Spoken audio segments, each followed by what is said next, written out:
Hi, and welcome to the Crit Hit Wild podcast, where we cover all things Marvel Crisis Protocol, and we do a new character every week. This week, we're going to be talking about Black Widow, Agent of S.H.I.E.L.D., and I'm your host, Fred.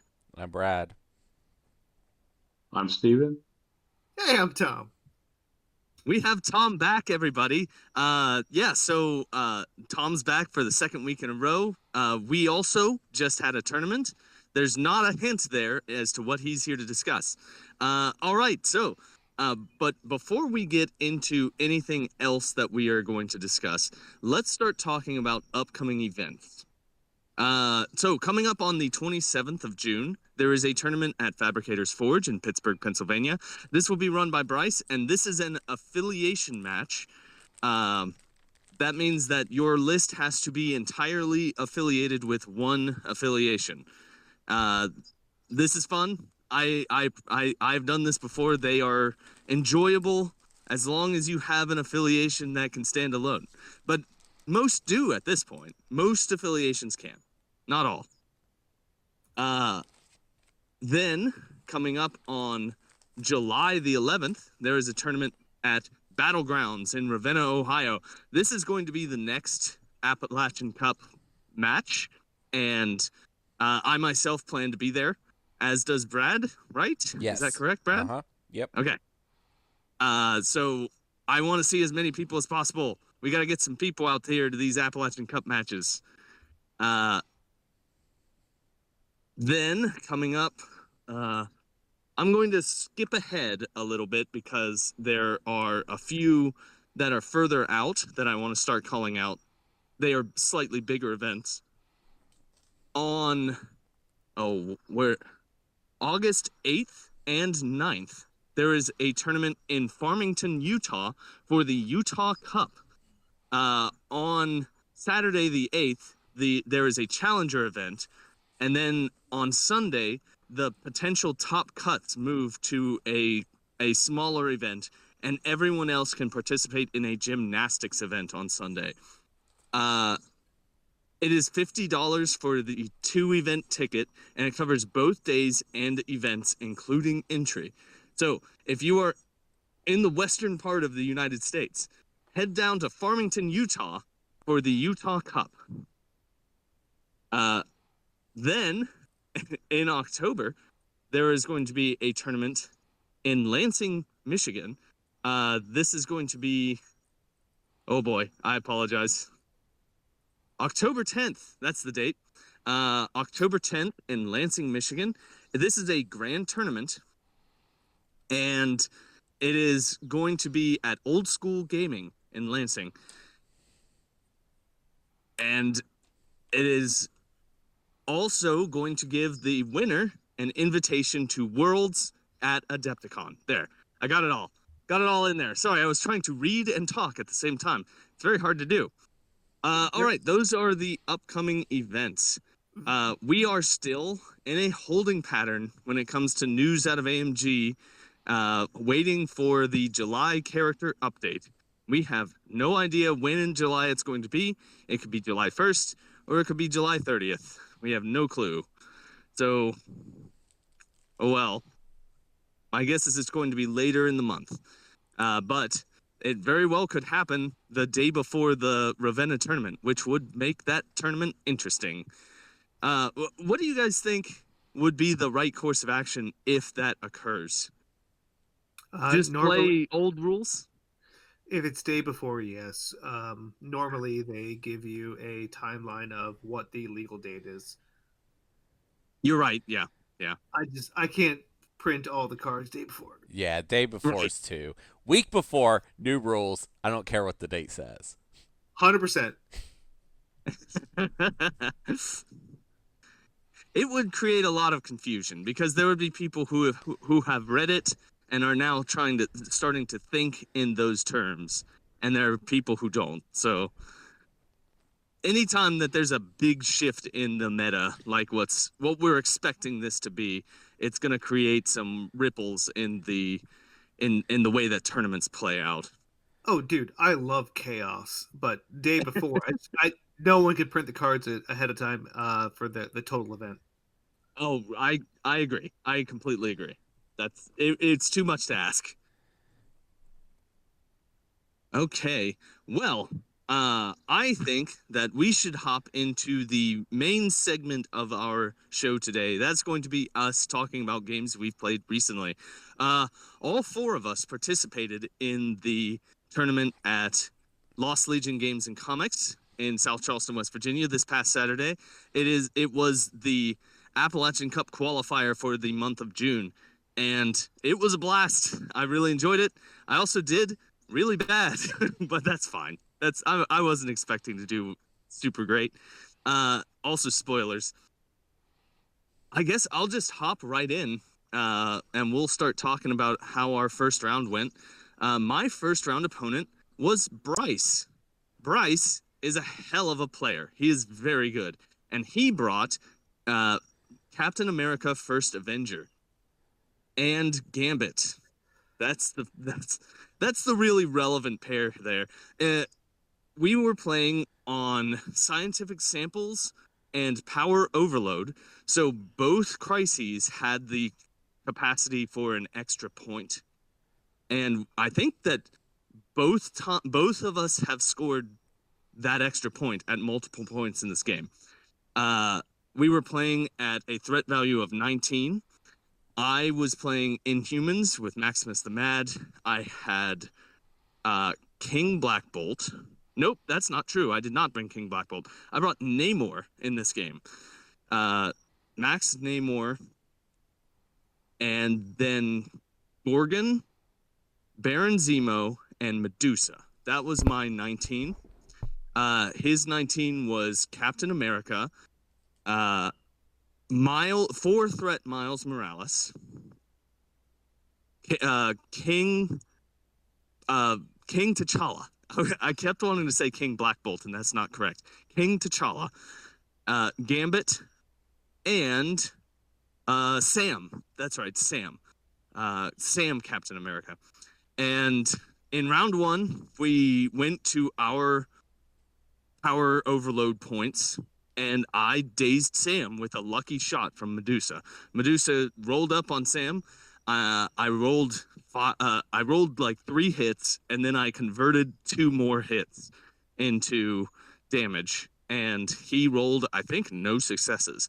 So I started off strong by dazing Sam and scoring an extra scientific samples point. So I'm going into round one a little ahead. I'm a little ahead at this point. Namor, in round 2, I gotta say, Namor did the Lord's work, but so did Gambit. Gambit came in and dazed both Gorgon and Baron Zemo. Namor dazed Gambit and fought King T'Challa. I think I staggered King T'Challa, but I was already 2 models down because of Gambit. Gambit under First Avenger is wild. It is crazy. If they roll multiple wilds in the initial roll, it can explode into like 8 or 9 damage for what was a 5 dice attack, and it really feels dangerous. But round 2, he starts pulling ahead on attrition just because of how much damage Gambit is able to put out.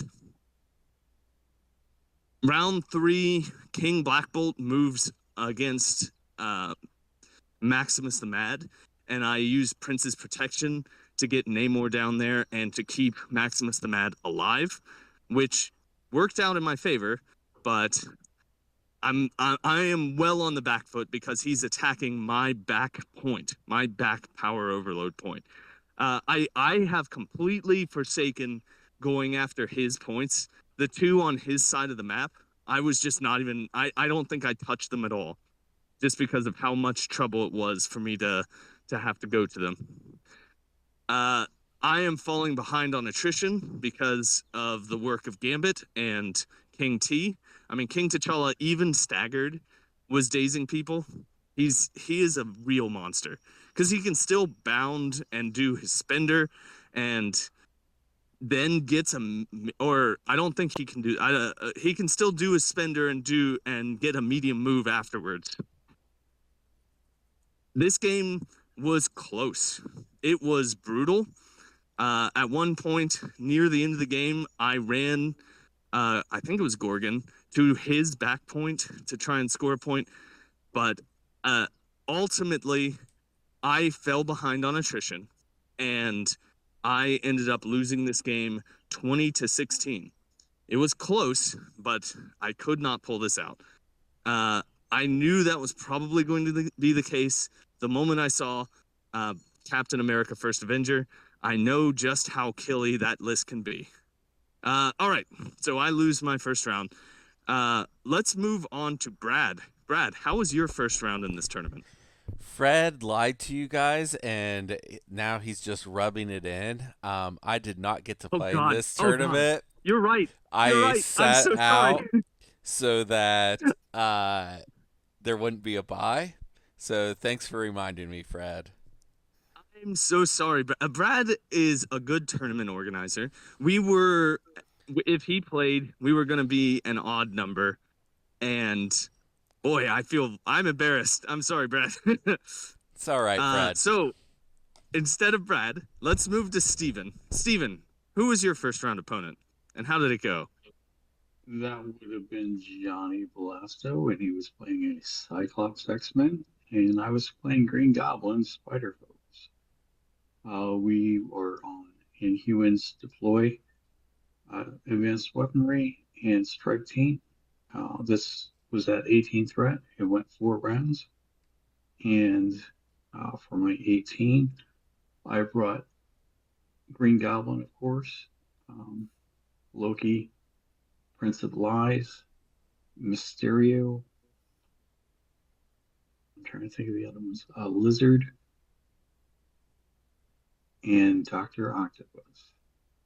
He countered with Emma Frost, Cyclops, Gambit, Omega Sentinel, and what was this other one? I can't remember it right off the top of my head. I apologize. Oh, Baron Zemo. Well, needless to say, I know what the drug is for Mysterio and Loki teaming up together. It was quite fun to play. So, um, but uh, when it's under Grand Illusion and people are rolling skulls because they have a lot of crits in the rolls, it's quite nice. So um, it was a close game, and then I pulled ahead. Um, I did a well laid plans on this one. Um, Game ended up 18-12. Um, Loki took out Omega Sentinel. Loki took out Gambit. Um, Green Goblin takes out Baron Zemo.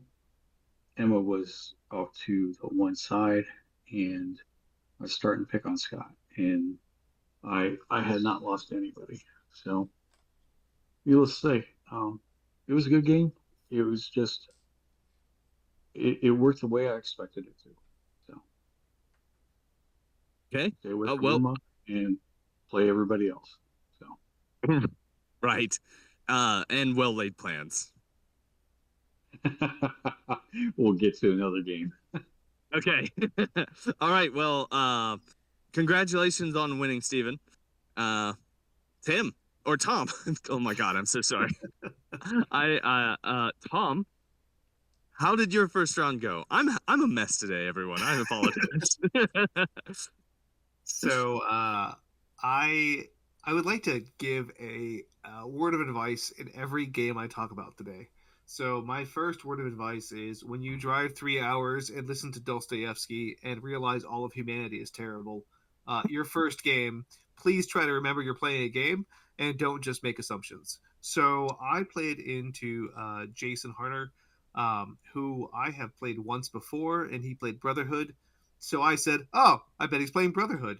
So I put together an anti-Brotherhood list, and then I pulled my models out, and I saw his, and I went, "Wait, you're playing X-Men. You don't even have Brotherhood.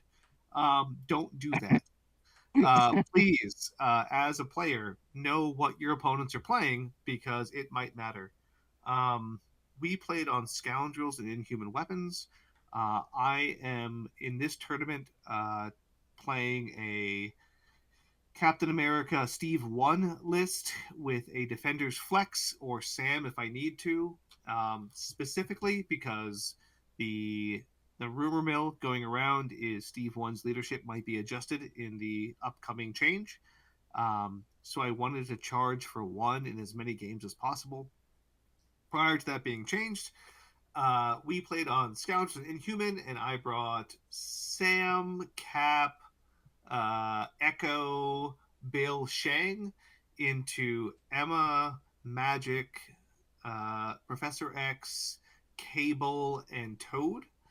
Um, and promptly went down 6-2 round 1 with a dazed Bill because Emma went off doing a very cool uh, uh, whatever her tactic card is that lets her move people medium. Um, Headmistress. Headmistress, yes. I was not enjoying this game after round 1 in terms of being like, oh, well, this is going to be fascinating to come back from. This game came down to a series of charges and feints where I would run in, do damage, run away, concentrate VPs, and truly not understand how Captain America 1's bodyguard works because I don't know how to bunker because I haven't played a bodyguard character since Black Bolt about 7 months ago. Um, I managed to pull this out through Shang-Chi staggering multiple opponents, ensuring I did not kill those opponents to make sure they had a limited action economy, and scoring out by abusing the fact that I could move very quickly across the board between Shang, Sam, um, Avengers Assemble, and Echo.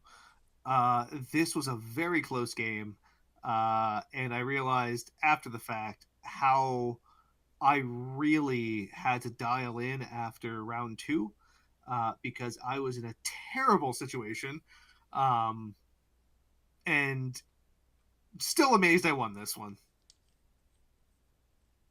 The end. Well, I mean, it happens. And don't you are an amazing player at this game. You know how to keep your eye on the target. That's what it takes to win.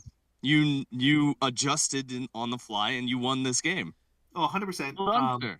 Please understand in this game, you can have a bad turn 1 and still pull it out if you understand how your list works. This was a very difficult hole to dig out of. But if you really understand how your list operates, you can generally squeak out little wins over the course of multiple turns and really bring it back to yourself. Was he playing Gladiator, or did he not have him in this match? He did not. The difficulty was his first turn had a medium moving Cable before he actually teleported. So there was a lot of damage potential. And Emma Frost, because she managed to medium move herself, one rounded Bill round 1. Oh, wow. Yeah, okay. So then it became a very, very difficult game of understanding target priorities. And multiple times I had to move models away from other models just to preserve activations while displacing to prevent them from being able to. He could not, over the course of the game, utilize his full action potential because I was displacing and staggering so often. It allowed me to reconvene my models in a position where I could actually pull the point advantage up. It was a very difficult game, but it was very, very based in fundamentals. Okay, well done. Well done. All right, let's move on to round 2. My round 2 opponent was Daniel, who has been on the podcast in the past. And we were playing on Spider Infected and Infinity Formula, and therefore we were at 17 threat. This is like a combination of crises plus a threat value that does not work all that well for me. This is a bad combination of things, that made me want to play Medusa's leadership. This is the one that I was thinking to myself, man, I wish I had her leadership in my roster, but I don't. So I was stuck with Max. I went into this game with Maximus the Mad. I brought Medusa. I brought Baron Zemo. That is 11. So I have the others were Gorgon and Karnak. That was my roster. Daniel went 6 wide. He was Miles Morales, Ghost Spider, Spectacular Spider-Man, Black Cat. Oh boy. That right there is 12, meaning that he has another he had Spider Ham and another 3 threat who I am blanking on right now. He's probably pretty obvious and it's just sitting out there in my head. Well, we'll skip past that. Round 1 went as you would expect. He dove one of my points and took it. He was very aggressive with his spider people, and he ended up scoring 1 point more than I did. I think it was Baron Zemo. The last model was Baron Zemo, because there were 2 Baron Zemos on the table in this game. I get as many points as I possibly can, but I end up 1 point less than him at the end of round 1, which I guess is as good as I can expect. That's as much as I could hope for playing against Spider or Web Warriors. Round 2, things start going real bad / okay for me. He starts pulling my models off of points. I am having trouble taking out the Web Warriors because they're hard to kill. At one point, I beat up Peter Parker, and I fail to finish the job. And no one is close enough to actually take him out, to actually finish him off. So I'm just sitting there. It was Baron Zemo who did the damage too, so I couldn't Terrigenesis him because Baron Zemo is not an Inhuman. However, I had already activated Medusa at this point in the game as well, and I had no one on that side of the board who was able to go up and poke him with a Terrigenesis button. Ghost Spider pulls Medusa off of my back Infinity Formula, which just so happens to bring her into range of a Terrigenesis into Peter Parker. So on Maximus the Mad's turn, who's on the exact other side of the game, I Terrigenesis Peter Parker and prevent him from activating this round, make him drop the point. It turns up to be, I think, a 3-point swing in my favor. And it's what kept me in the game as long as it did, because I was getting my butt handed to me by these Web Warriors. Round 3 happens, and then round 4, and it all plays out how a normal Web Warriors game happens at this point. I just had one really lucky event that Daniel helped me create just by pulling me into range for a Terrigenesis. Yeah, Web Warriors is tough. They're a tough opponent. We've been getting a lot of practice playing against CJ. He's a local in our group who plays Web Warriors, but he plays a very attrition-focused Web Warriors. He'll play Spider-Man 2099, Silk, and Amazing Spider-Man a lot. And so in my head, I kind of brought a list to fight that, and then Daniel plays a more traditional Web Warriors game where he's playing to displace me and score as many points as possible, and he did that very well. Daniel has a lot of practice. He's a great opponent, and he knows what he's doing with the Web Warriors, and he ends up taking me out 19-17. This was a very close match, but that's because of a good Terrigenesis. Terrigenesis, at its best, is a 3-point or is a 4-point swing in points, where they drop a point, you pick it up, and you get 2 points. And then sometimes you can even get the secure that they were holding because of it. This was a pretty good use and it still didn't win me the game. Oh well. Steven, why don't you tell us about your round 2? Well, I went into Chance, running King T and Wakanda, and this game only lasted 3 rounds. We're on Skrulls, Infiltrate, and X-Men Infiltrate, 20 threat. He took King T'Challa, King Black Bolt, Shang-Chi, um, Shuri, and Okoye. I countered with Green Goblin, of course, because that's the only one I run. And I took Prowler, Magic, Lizard, Doc Ock, and Craven. And believe it or not, I in this game, I was actually in the lead in round 1. It ends up 17-6, all because I was unfamiliar. It had to do with an unfamiliarity with the X-Men Infiltrate Crisis and how the scoring worked. Because he got the bonus point, and I was like, "Oh, this is not good." So, needless to say, there was a lot of back and forth, and it was close. Um, I had taken out his uh, his Okoye. King T was dazed, and I finally got him off the board.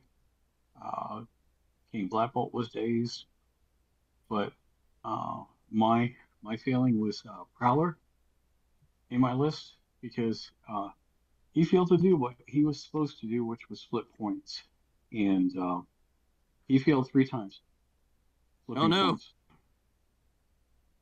So that's Pay one to the game flip. pretty hard. Pay to flips can be so frustrating because so much of the game's progress count on them.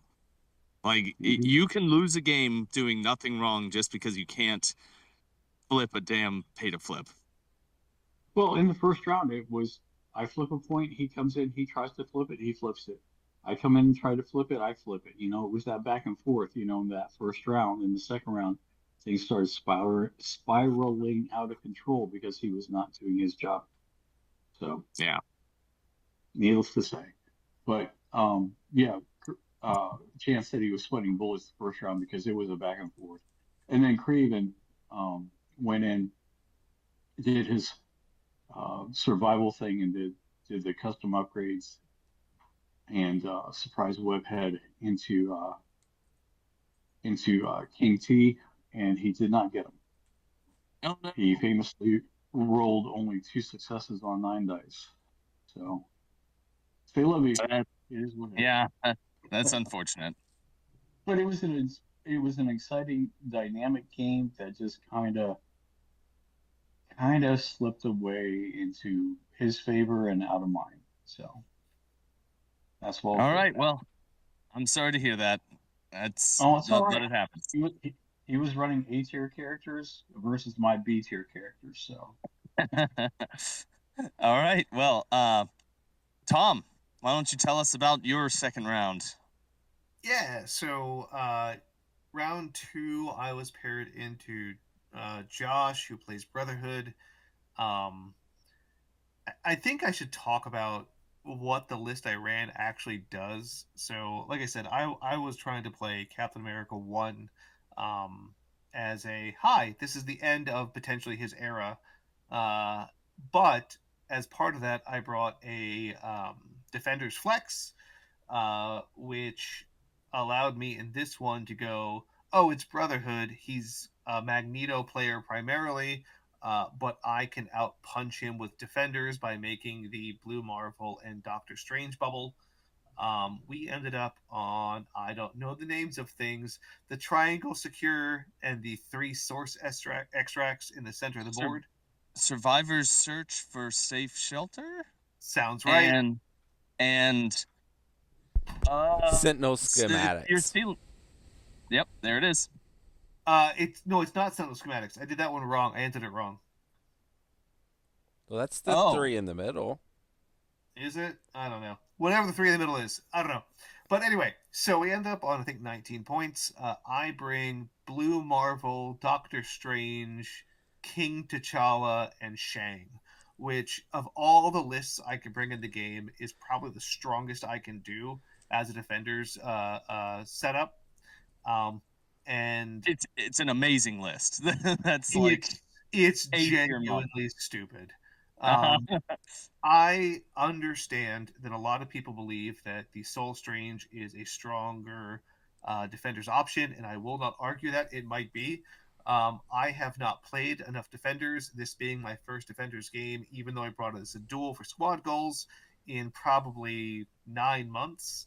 And I didn't think that I would understand how to use portals on the new setups, so I just said I'm taking 5 threat Doctor Strange because at 19 I can bring nasty stuff.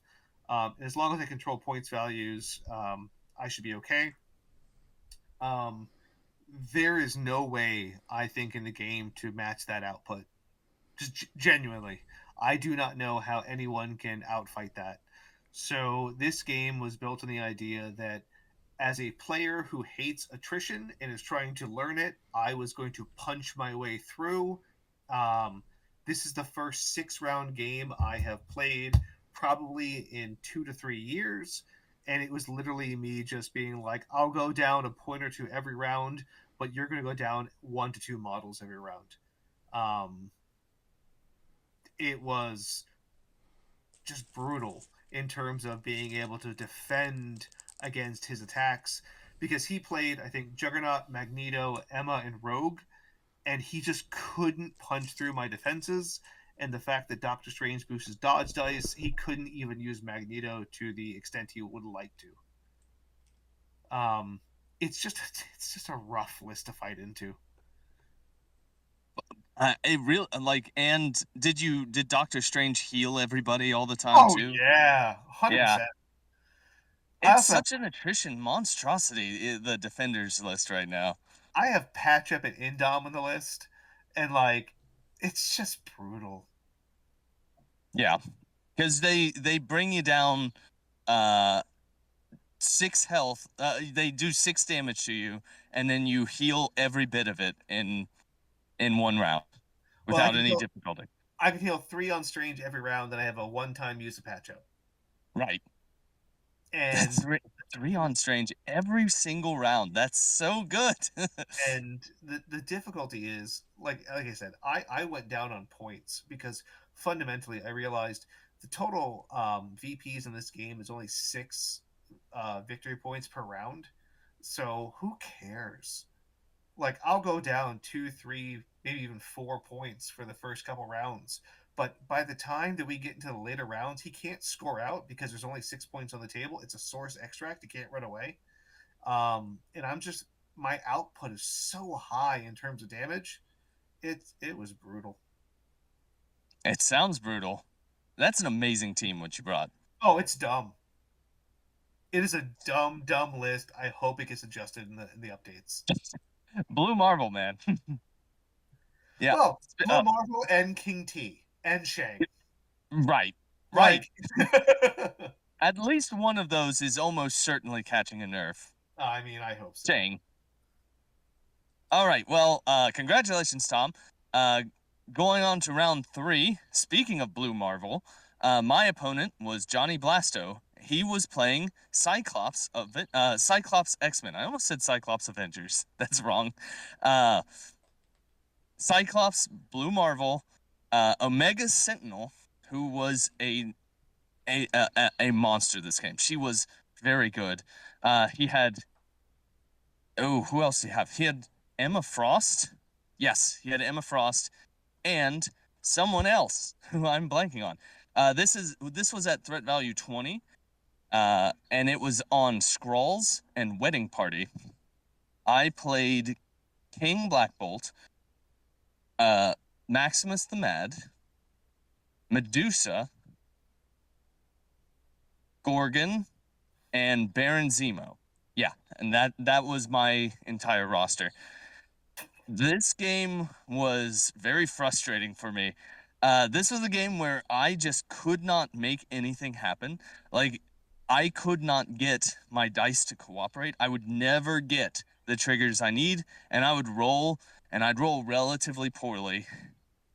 And I would always leave his characters on 1 health when I would go in expecting to kill them.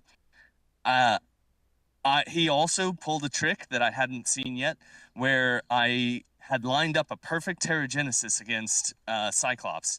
I do my Terrigenesis, I roll my damage, and I get 2 hits, which I only needed to do 1. So I was thinking, there's a successful Terrigenesis, and then he Xavier's dreamed my Terrigenesis. The best use of Xavier's dream that I've ever seen. That really harmed me. And then he activated Cyclops, because I thought I was gonna cost him Cyclops' activation, and Cyclops dazed 2 of my models, because Cyclops is a total badass. This game went real bad for me. It went actually shockingly badly. I kept pushing Blue Marvel off to the side. I kept displacing him with Black Bolt, with King Black Bolt, I should say, and he would move up 1 and make 1 attack and still daze whoever he was attacking. Blue Marvel was a huge problem for me. And then when Omega Sentinel finally got deployed into the mix, she was a real problem. Like, I could not deal with her, and she was killing, because she was chasing down Maximus the Mad, and I could not escape her, and I could not survive what she was doing. She was a problem for Maximus that I had no answer to. Man, this was a tough fight, and I lost hard. I lose this game 19-7. So, well done, Mac. You beat the tar out of me. And then I have to wait to Terrigenesis in these games until my opponent uses Xavier's Dream. I need to keep that in mind. Xavier's Dream is the counter to Terrigenesis, and I hate it. That is All right.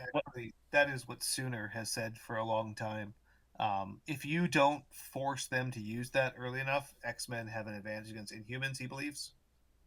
I think that's true. I think it's absolutely true, because had that happened, I think that the game looks completely different, because he doesn't get to daze 2 models with Cyclops.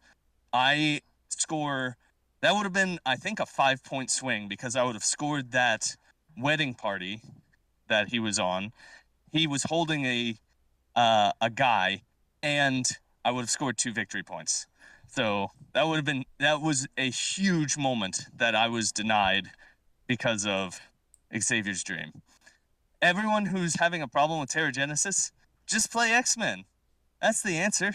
That's the answer. What do you think about that, Brad? What do you think that's the correct answer for beating Inhumans? X-Men are bad. I knew he was going to say that. All right, Steven, how was your round 3? Round 3, I played Don Squires, friend of the show. Came all the way from Maryland, drove 6 hours. So, Don, thank you very much. Don was running an unaffiliated list. It was affiliated. It was Justice League. What? It was Justice League. Yes, he's painted them up as the DC heroes. So, we were on Surprise Assault and Deadly Meteors. Surprise Assault I've never played before, but it's one of the source extracts, so kind of relevant. We play at 17 points. I play Green Goblin, Emma Frost, Mysterio, Dr. Octopus, and who was my last one? Oh, I can't think of it right now. I will. It's probably Lizard. Yeah, it was a Lizard. And then Don encountered with Nova, Blue Marvel, Spider Woman, and Black Cat. And I'm thinking to myself, oh my gosh, I'm going to get raffle stomped by these guys. So we go into the game and we start playing. And Blue Marvel comes to the middle, flips that point. I put Sinister Traps out on one of the secures, and that Black Cat was facing down, so she wouldn't be tempted to go near it. And but Blue Marble comes to the middle one, flips it, and is standing there. And so I decided to go with Emma Frost. Emma Frost goes into Blue Marble, amazingly does damage, amazingly gets the trigger and starts pulling him towards my line. And then I do Emma's little, hey, I'm going to do damage to you and move you. She does that, and moves him towards the line. So he's sitting dead center with 2 health left in front of Mysterio, Goblin, and Ock on round 1. And when you know it, those three um, those three jokers couldn't get the job done because he counts skulls. So he's sitting there, got a load of power, and we score out the first round, and I've got 1 point. Oh, no. Meanwhile, he's got 4. He's got 4. Going to the second round, and he throws Goblin away. Doc gets he goes into Mysterio. Mysterio gets lit up because he's got enough power to do oh, I'm going to knock down your Mystic, which is fine. I know it's Mysterio. Blizzard's playing in the middle with some of the extracts. So is Emma, and Blue Marble is still around, causing problems. Doc Ock tries to go into him, doesn't do anything. At this point in time, I am down 4 more points, so it's 8-2 in round 2. Then things start turning around because I'm thinking I gotta pull my fat out of the fire here. So Doc Ock and Green Goblin are on the back line. I mean, not in my deployment zone, but like on the edge. And they Goblin moves up, tries to do damage to Blue Marble. He's on 2 power. He doesn't get any damage through. And I'm thinking to myself, geez, Louise, what's going on here? So Lizard, is just playing around, flipping points, sometimes taking damage, but he's got healing factor, so that's all good. Emma starts into Spider Woman a little bit, and promptly gets some things going on her.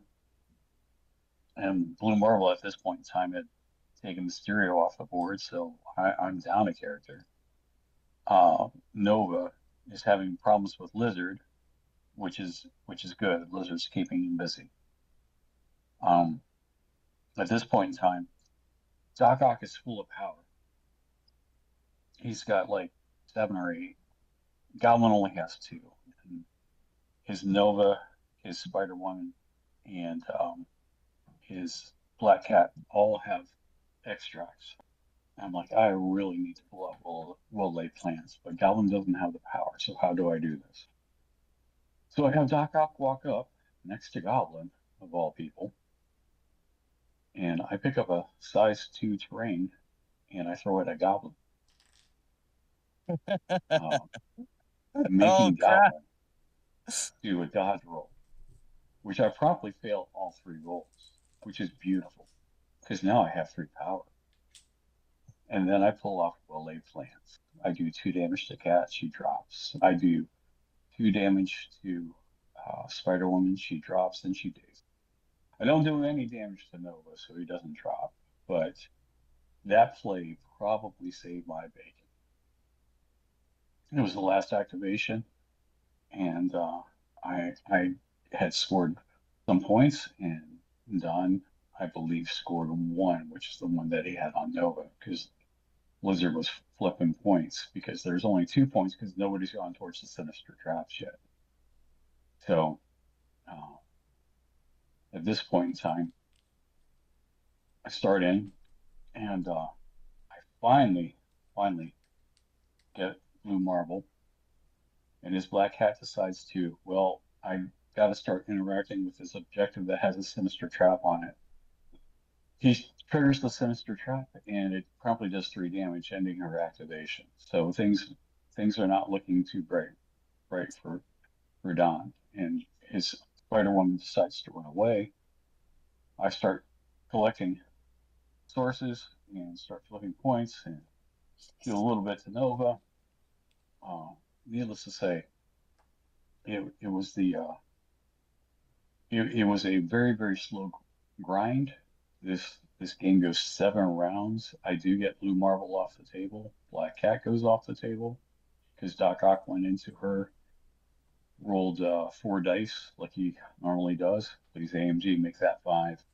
He does 3 hits and a wild to do 5 hits. She blocks 1, and then I do a goblin reroll on her, and she blocks nothing. So um, I get Spider Woman in the end, and the only person he has left on the board is Nova, and I have only lost Mysterio, so we tie at round 6 at 16. We go into round 7. I have like 54 seconds on the clock for 4 activations, and I'm frantic. But in the end, it comes out that I do win 20-18. It was an epic game. Don, thank you very much. I know you had a lot of complaints, but I understand. So, What a grind. 7 round game. That sounds miserable. but I was down 2-8 in round 2. Mm-hmm. And then you pulled off a well-laid plan. Yeah, which it was really well laid because the plan was I have to beam Goblin in the head with a pipe. Okay, You have to throw a terrain piece at him to give him the power. correct. Well done. Well done. Good job. Uh, that. How much time did you have left on your clock at the end? Was it in the single digits of It seconds? was, yes, Oh yes. my god. Yeah, so that was round 3. Tom, how was your round 3? Yeah, so I'm paired into Bryce, who I've played several times now, and I just love the games with Bryce because we're both in our hearts scenario players. However, he is playing a First Avenger Sam list, and I am playing, as I said, a Captain America 1 Sam Defenders list, and he has a beast, and this is a big deal. So we end up pulling Guardian, Save Shi'ar Empress, and the new source that's a box, which leads to a situation where the source extract is on top of the Guardian's extract within a small base. Like you can sit on a small base between the two. Because he has a beast and it's a pay to flip and a source, I I cannot go 5 wide into him and expect to win this game. Um, I think this game is a very fundamental concept game where before the game begins, I look at his list and I say he is better at pay to flips at 17 than I am. And I don't have a choice. It's going to be 17-17. The way the cards rolled out, um, I have to go attrition.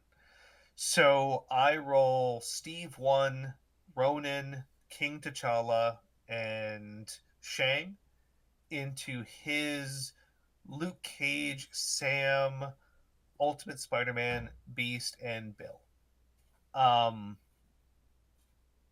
From the outset, this game is looking rough for me. In the first 2 turns, I miss 3 uncontested pay to flips, and it's just it's looking terrible. Um, the saving grace I have is it being a source and me being Steve 1 allows me to maintain a charge capability on Shang and a Ronin, place for 1, and I can leverage that into being able to apply direct aggressive pressure while also contesting points, while Steve literally does nothing but hold and extract every turn and run around.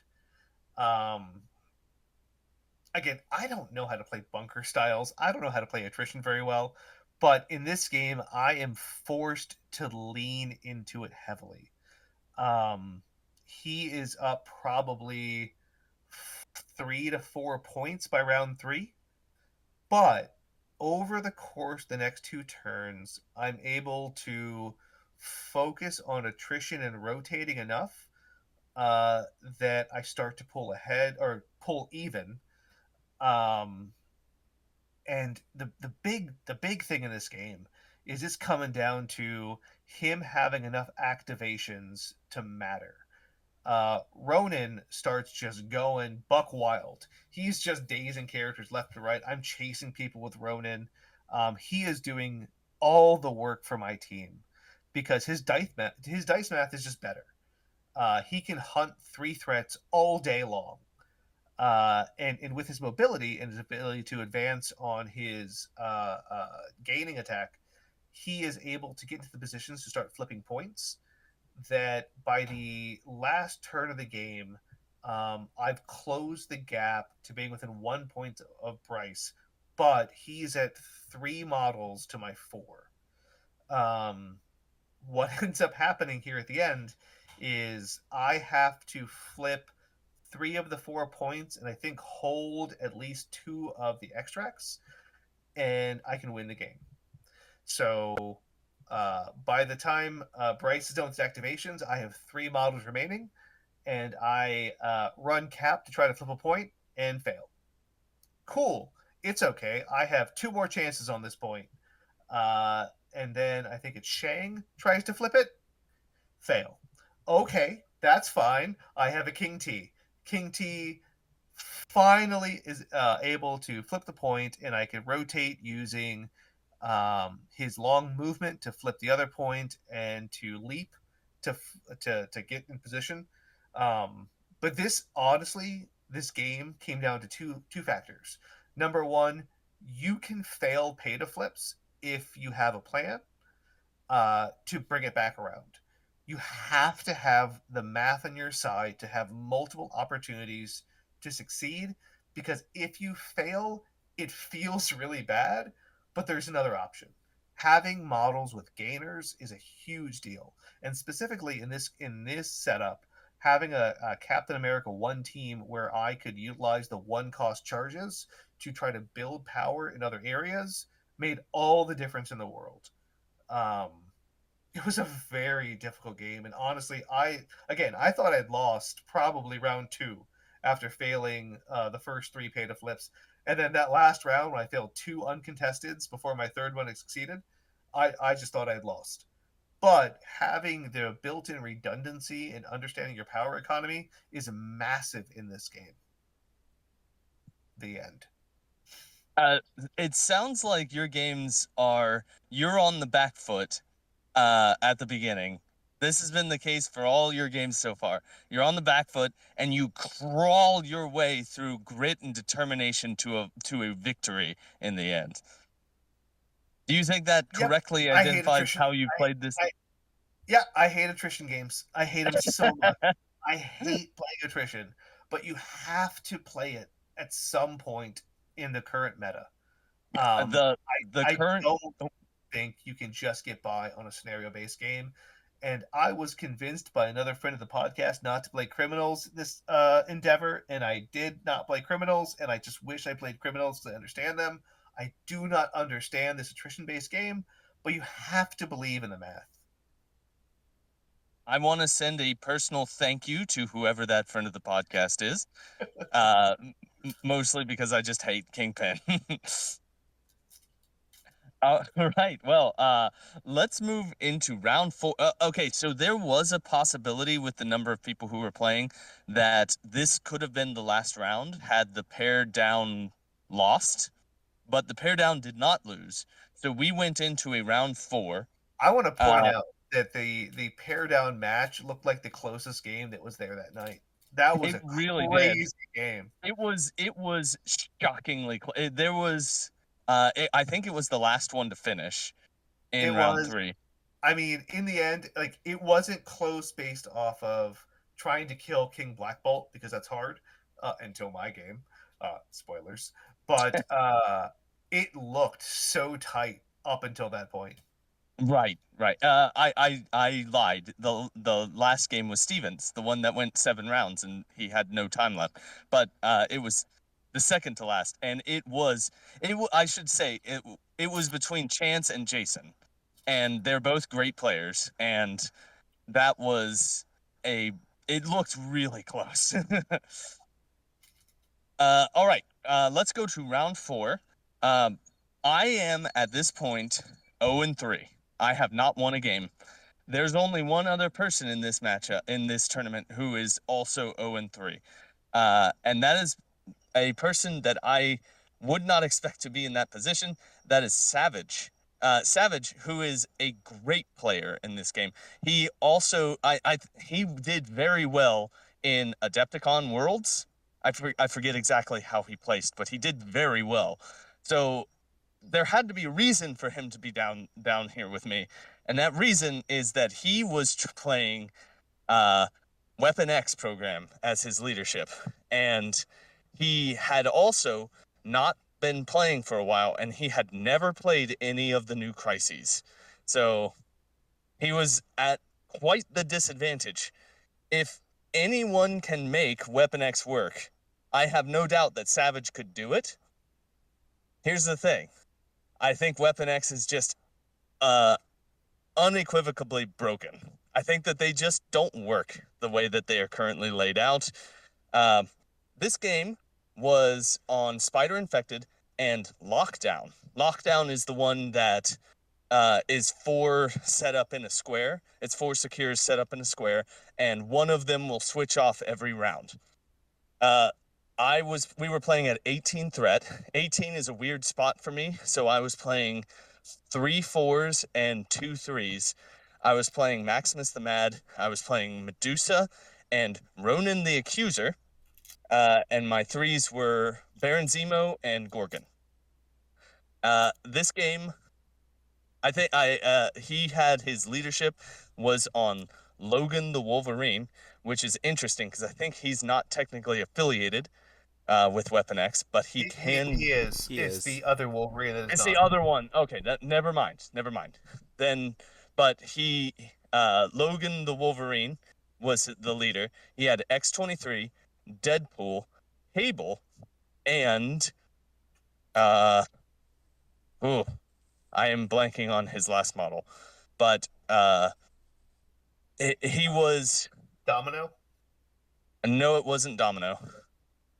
I can't remember what it was, but this match came down to Logan going in hard on Ronan the Accuser. Ronan survived that attack. I judged Logan the Wolverine, and then Maximus the Mad put Logan the Wolverine into the middle of his people and made multiple attacks against him.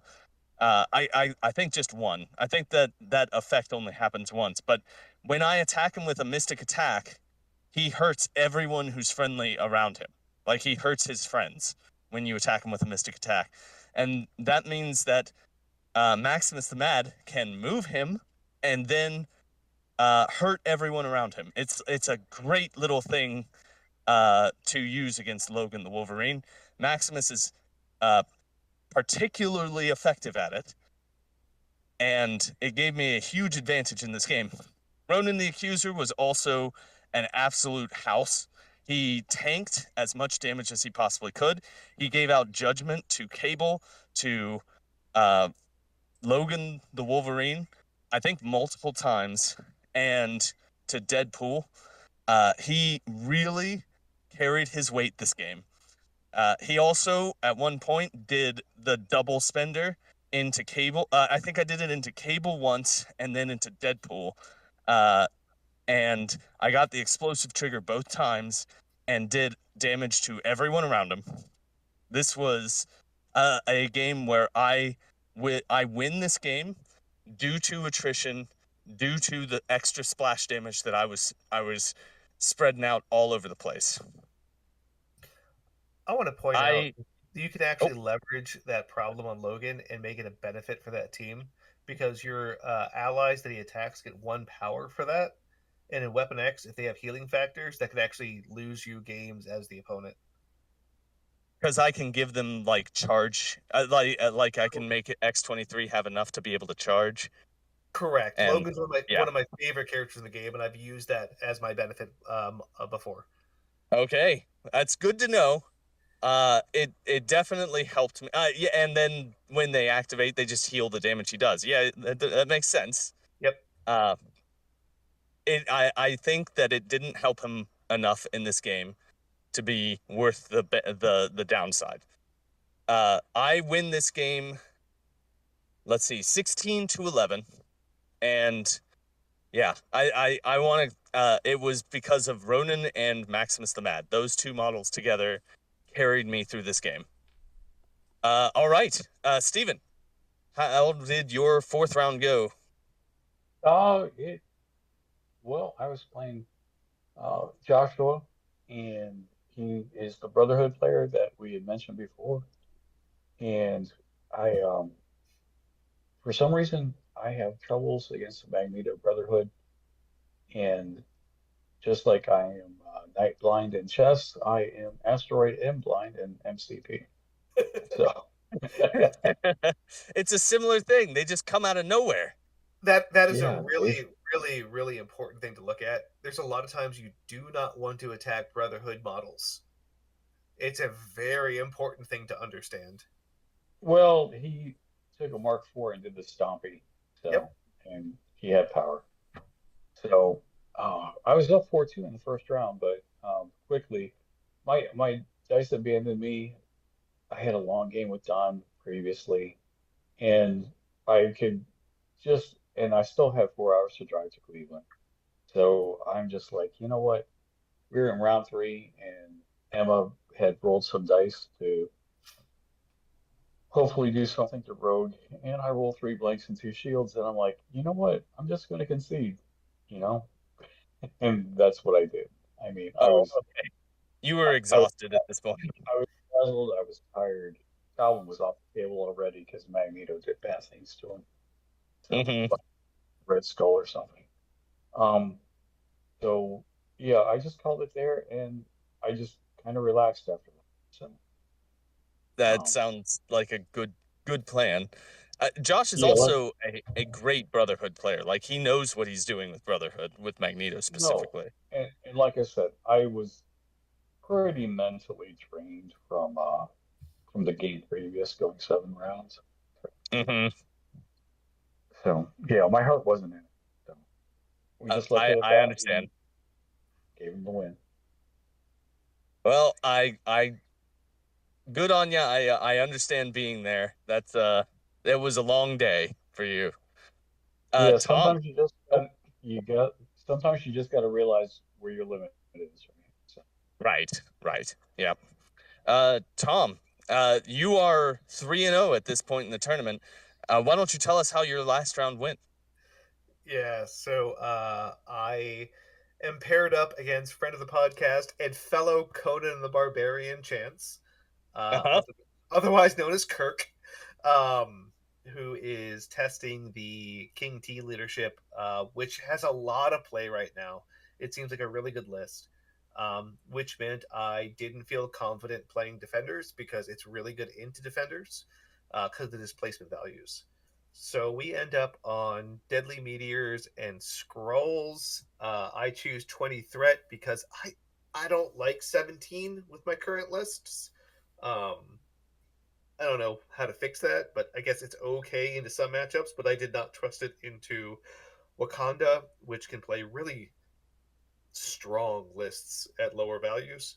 Yeah, He they got played, a tight 17, like yeah, a real good well, one.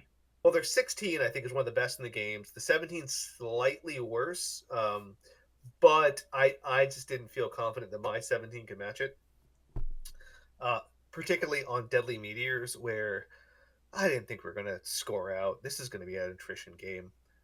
He plays King T, King Black Bolt, Shuri, Okoye, and Shang, which, if you notice with the leadership, he's got 4 models that push for auto damage, and they're all pretty likely to do so, either being automatic or being very likely to.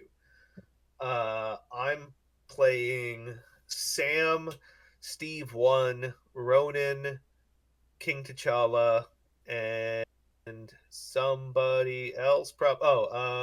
Somebody. I don't know who it is. Doesn't matter. but here's where the game really boils down to. Any model that rolls attack dice in this game murders the other player. So my Sam turn one charges, throws a shield into Shuri, does 2 damage, bounces, does 3 damage to Shang. His Oh, models move up, and then my King T moves up because he attacks my Captain America, does some damage, and then King T one rounds his King T. So turn one, he has a dazed King T, 3 damage on Shang, and 2 damage on Shuri, and I've got chip damage on like Cap. Feeling pretty good. Round two, his King T wakes up and dazes my King T, dazes Captain America. By the end of this round, 4 of my 5 models are dazed. Then I wake up and I daze all of his models. Like, it is literally anyone who rolls dice murders the other team. uh-huh. We get to round 3 and it's like, I don't know, Captain America will do things and it's just punching and murder, and I'm using like assemble just to get people into the Captain America bodyguard bunker, because by this point I remembered he's a bodyguard, which I hadn't used the entire game so far, or the entire tournament. Captain America manages to bodyguard a bunch of King T stuff, because I've been shooting or punching people with Shang to stagger them to minimize damage output, but doesn't matter because anything anyone touches dies. But at this point, King T or King Black Bolt is going into Captain America. I managed to block enough Captain America to live, and then Captain America decides he doesn't like King Black Bolt, a model who on his backside is 444 invul 1, 8 hit points. Doesn't matter. Captain America one rounds him. Don't know Oh how. boy. He just rolls 4 crits on his spender and throws him and then punches him again. And we both look at the table and go, huh, that makes sense for this game. By the end of the game, it's down to there's nothing on the table. We've just murdered each other so hard. And it's late in the day, and we're just rolling dice by the end of it, being like, I don't know what'll happen. Boop! Oh, look at that. But really, the hero of my day for the 2 last games is Ronan. I think people are sleeping on Ronan. He is so good. His dice math is just amazing. And if you balance his power economy correctly, he will murder everything on the table. He carries games. And like fundamentally, I think in this game of Marvel, it is really easy to blame your dice on you losing, but it's very rarely the case dice lose you the game. You can usually still pull a game out with suboptimal dice. You just have to keep throwing dice at problems, and eventually you might get through. And like, I have had some really, really rough games this tournament. However, I just kept on my game plan, took the right risks, and just relied on the fact that if I do enough stuff and I have enough like bunkering or defensive tech or backup plans, it will happen. And I managed to pull out this win. And like, these games are weird. This has been a weird day.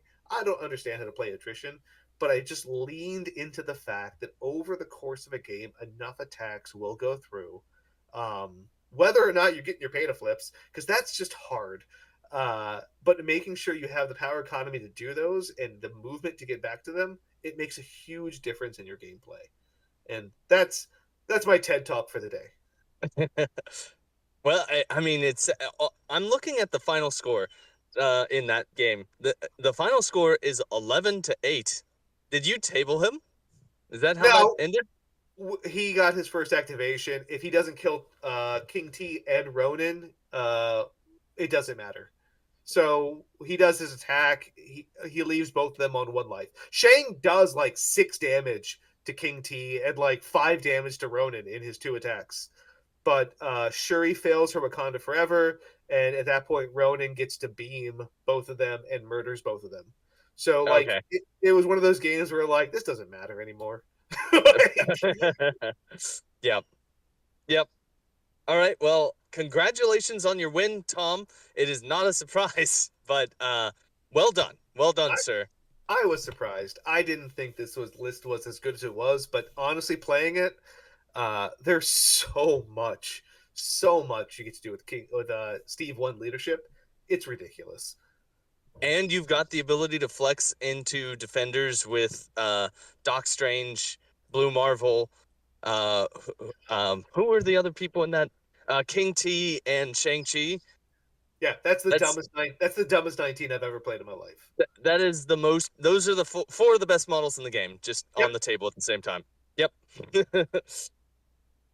All right. Well, so that was our tournament. This was a great event. Thank you, Brad, for running it. It was well run. It was well. I guess I was about to say it was well attended, but we did only have like 12 players. That's a little less than I would like, but I'm happy that the people who came out came out. It was a good time, and I enjoyed it. All right, so I think that we should move on to the person that we are here to cover today. That person being Black Widow, Agent of S.H.I.E.L.D., otherwise known as Natasha Romanoff. Her defenses are 4 physical, 3 energy, and 3 mystic. She has 6 stamina on both sides of her card. She is a threat value of 3, size 2, and a medium mover. She is also affiliated with A-Force, Avengers, and S.H.I.E.L.D., and she is on a small base. All right, Brad, why don't you cover her attacks? Her first attack is automatic pistols. It's physical, range 3, 4 dice, cost 0, gain a power, and automatic rapid fire.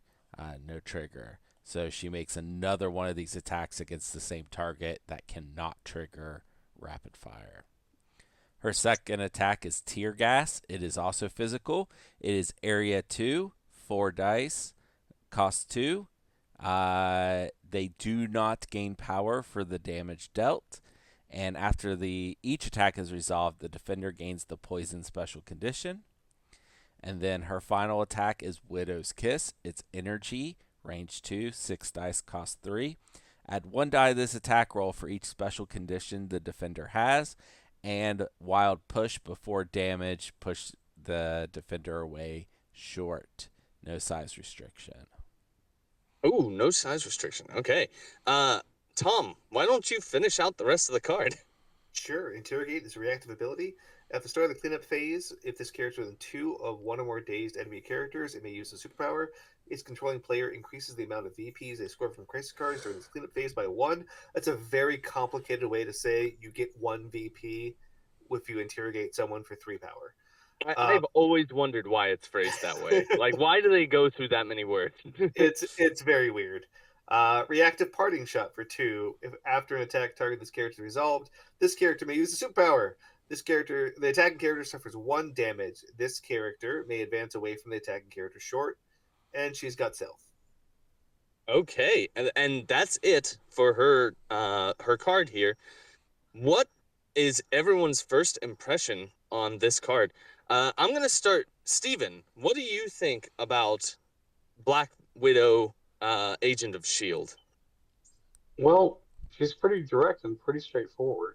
And with her health buff, I mean, she's seeing a little bit more play. Um, Interesting on the interrogation, if you run her under Steve 1, that does not get discounted because it's not in the activation phase, by the way. Oh, okay, interesting. I Yes, did I've not know gotten that. caught out. I got caught out with that with Spider-Woman, who has the same power. Yeah.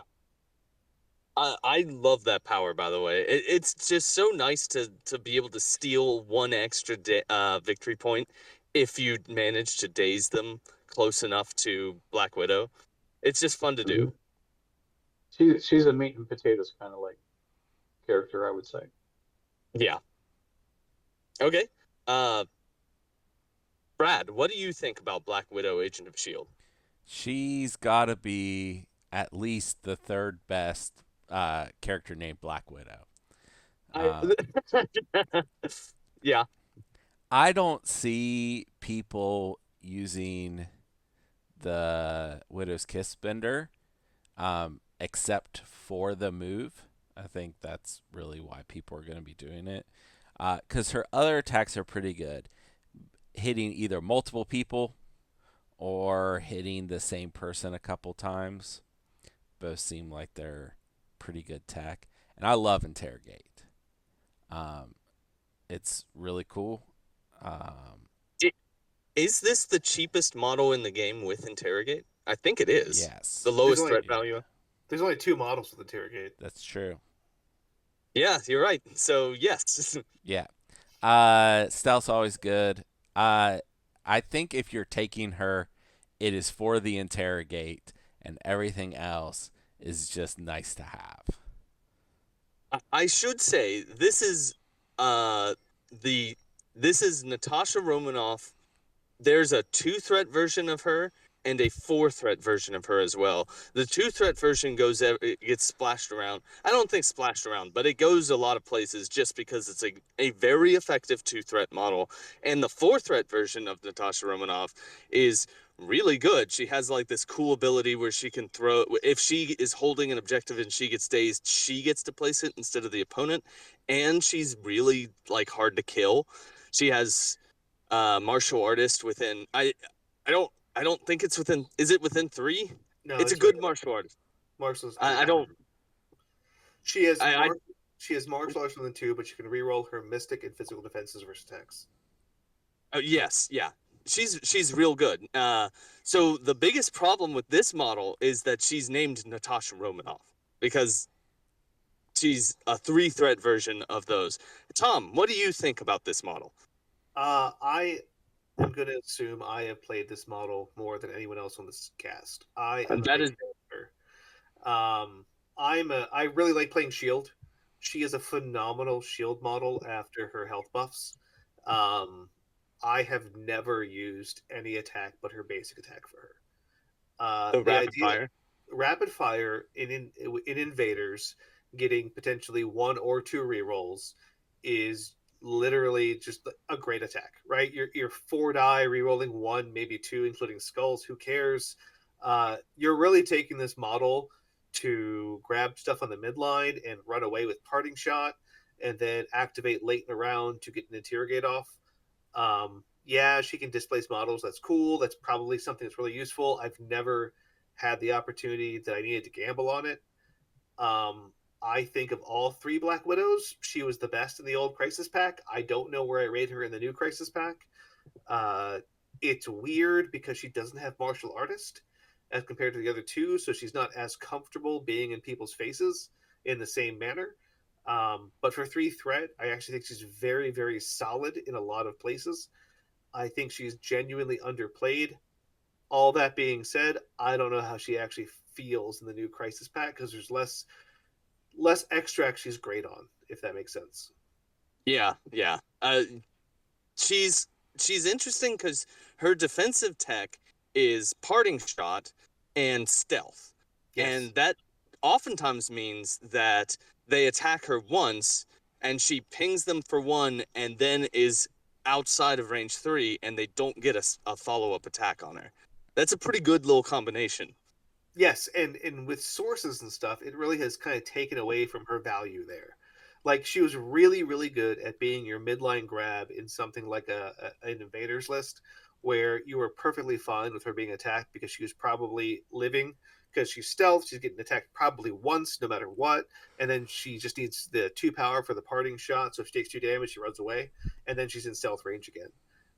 In the current Crisis Pack with sources and stuff like that, she seems a lot harder to use in that 3-threat slot, and in her other affiliations, the 3-threat slots are much more contested.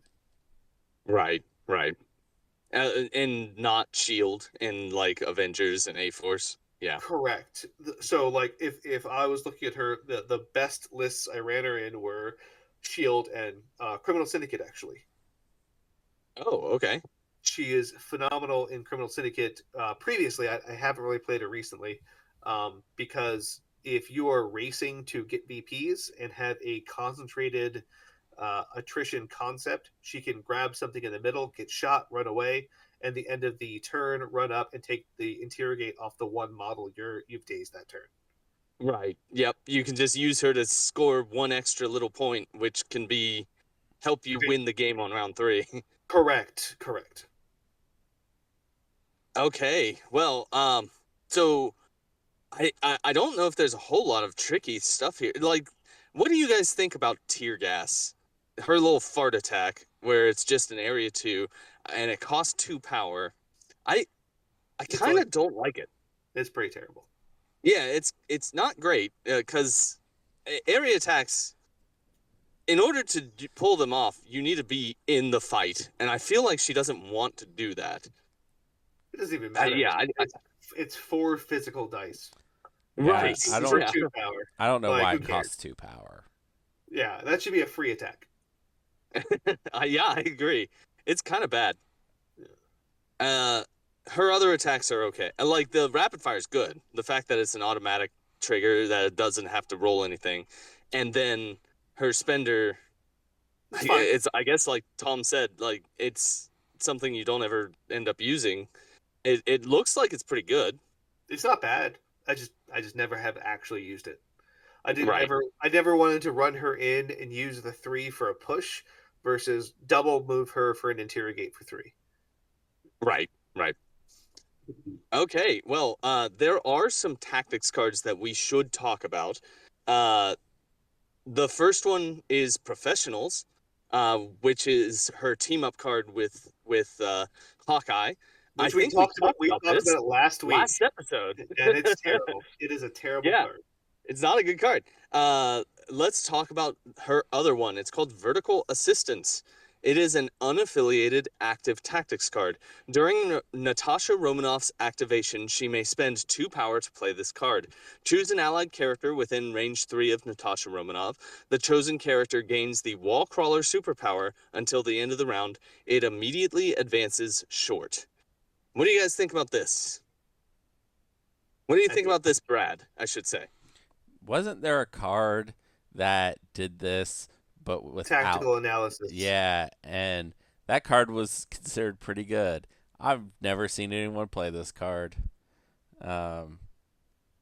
Extra moves used to be like at a premium, and people played cards just to get the moves. So many characters have built-in moves now. I don't think it's as needed. So, yeah. What do you think about this, Steven? Well, tactical analysis didn't give you the wall crawler. It was climbing gear that did, by the way. Oh, yeah. Yeah, but climbing gear had to be played by the character. Tactical analysis is played by another character. I was thinking of climbing gear. Yeah. That is the one I was thinking of. So, I mean, if you're playing Black Widow, I mean, movement is movement, and movement wins this game. So, but I can see a lot of places where being able to move a model that has already activated can be really useful. Like, if you have someone who got pushed off of a point and they've already activated, you can have her move them back onto the point. This is pretty limited. It's within range 3, and so she's usually in your back and I would assume she's usually in your backfield. There's some use here. She's on the midline. Okay, yeah. So I think there's some use here. Like, this isn't a completely useless card, I think. What do you think, Tom? What do you think about this card? The problem with this card is that in the best affiliation she has, which was S.H.I.E.L.D, you already had Sit Rep, which costs 1, and it can be played by anybody. This costs 2 and is only Natasha. Yeah, you get Wall Crawler. I don't care. What is the point of that? Like, I guess they advance short. They don't. That does not mean that they can do a climb. So you couldn't get onto.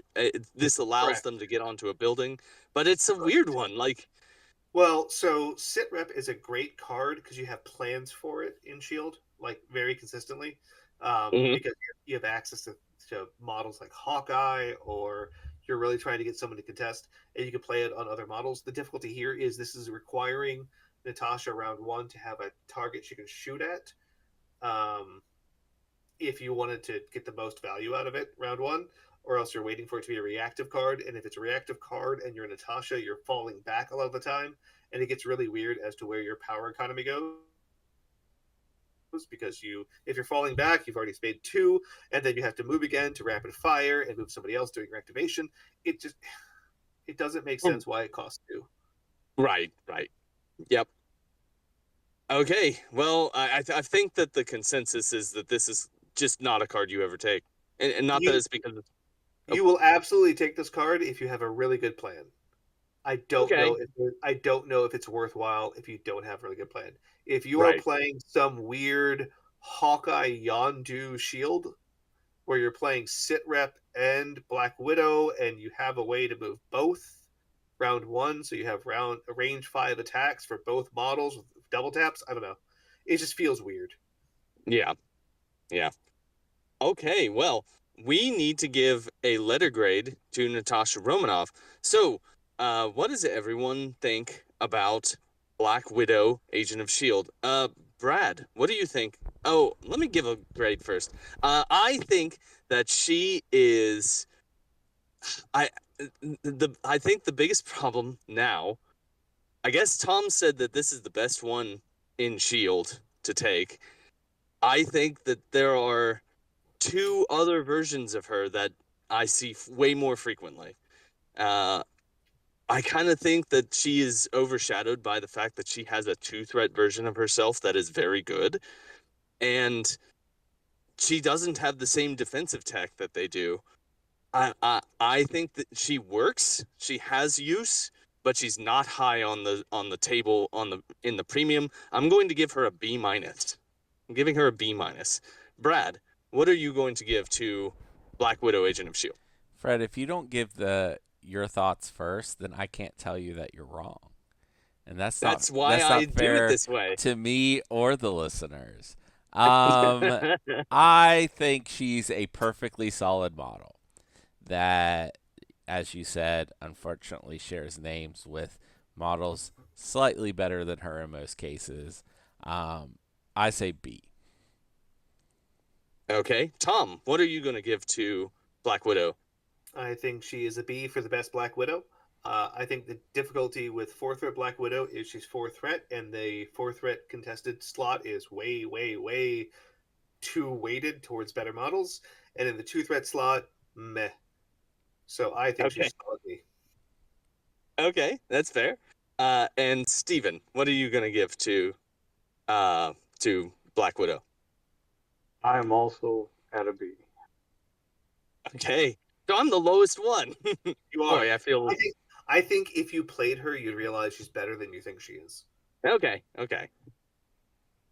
All right. Well, that's our take on Black Widow, Agent of S.H.I.E.L.D. Hey, Brad, do you have any comic books that feature Natasha Romanoff? I do. I've actually given lots of recommendations for her before, but I tried to find ones where she was specifically working for S.H.I.E.L.D. for today, and I half accomplished that goal. So the first one is Avengers 39 through 45. This is Roy Thomas and Don Heck.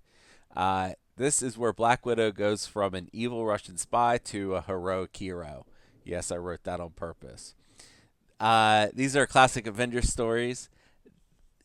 Some people do not like reading old comics. These are from the late 60s. I personally really like the late 60s into the 70s comics. Um, I understand if you tried to read these and were like, these are not for me, though. So just a warning. They are very good, and these early Avengers stories uh, are building the Marvel universe. They're setting Is everything this into the play. oh sorry? Is this the Silver Age of comics? Is that what they call it? Yes, this would be the Silver Age. Okay. Yeah. I think these are worth a read. Yeah, it's when Jarvis was a person and not a robot. Jarvis is Huh. still a person. In the comics, Jarvis is still a person. He is the Avengers butler still.